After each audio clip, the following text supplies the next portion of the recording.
Hello, I'm Dr. Gladys Kalema Zikusoka, founder and CEO of Gorilla Conservation Coffee, a social enterprise that improves the livelihoods of farmers living next to habitats where gorillas are naturally found.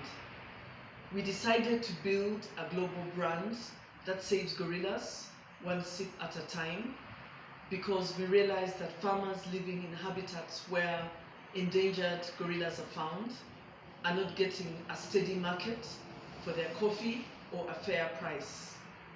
Bwindi Impenetrable National Park, which is home to 43% of the world's mountain gorillas, is a place that attracts a lot of tourists, but coffee farmers are not able to benefit from the tourism industry.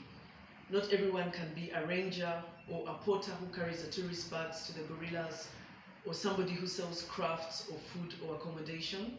And we found that even as you're tracking gorillas, you meet coffee farmers on the way up to the gorillas. So we decided to support these coffee farmers by giving them an above market price for good coffee. And we train them to produce this good coffee. And in the making of this good coffee, they find that they don't have time to enter the park to poach or to collect firewood or to destroy the habitat where the gorillas are found.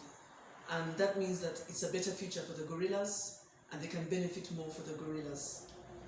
And once this coffee is sold, and it's sold to tourists who visit the gorillas and conscious consumers all over the world, more like lifestyle of health and sustainability consumers who want to buy a product which is related to a good cause. They want to know that the farmers got a fair price for their coffee and that the environment was not destroyed from where the coffee was found.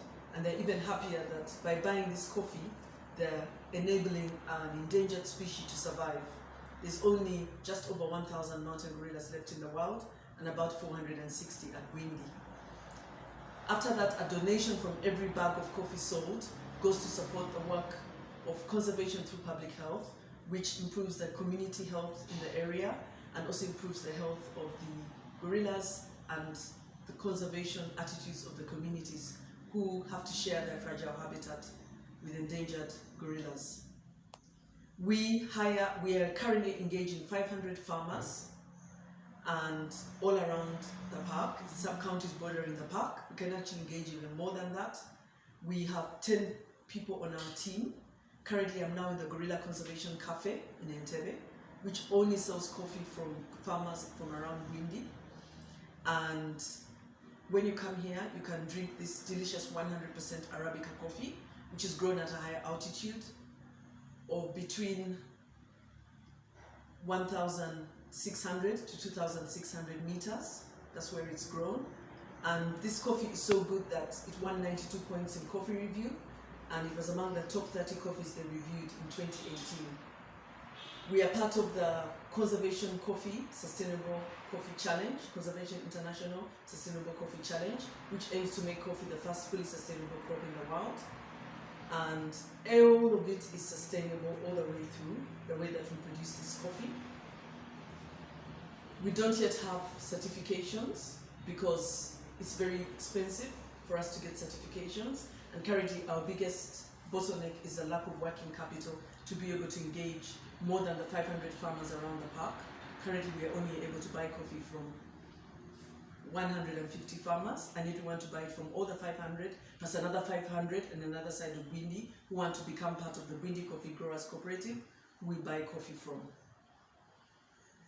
And currently now, if we're able to buy coffee from all the farmers, we're able to produce 30,000 kilos of coffee in a year.